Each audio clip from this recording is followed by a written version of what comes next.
భక్తికి పుట్టినిల్లు.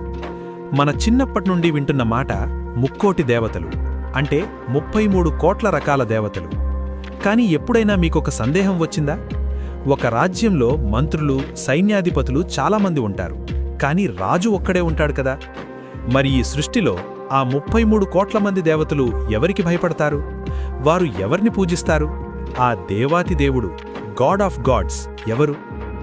ఈరోజు మనం మన సొంత మాటలు కాకుండా మన పూర్వీకులు రాసిన వేదాలు, బ్రాహ్మణాలు మరియు బైబిల్ ఆధారంగా ఆ సుప్రీం బాస్ ఎవరో కనుగొందాం. చాలామంది హిందూ ధర్మమంటే బహుదైవారాధన, అంటే పాలిథియిజం అనుకుంటారు. కాని వేదాలు చెప్పింది ఏకేశ్వరోపాసన, దేవుడు ఒక్కడే. దీనికి మొదటి ప్రమాణం ఋగ్వేదం మండలం 1 సూక్తం 164 మంత్రం 46. ఏకం సత్ విప్రా బహుధా వదంతి. దీని అర్థం సత్యం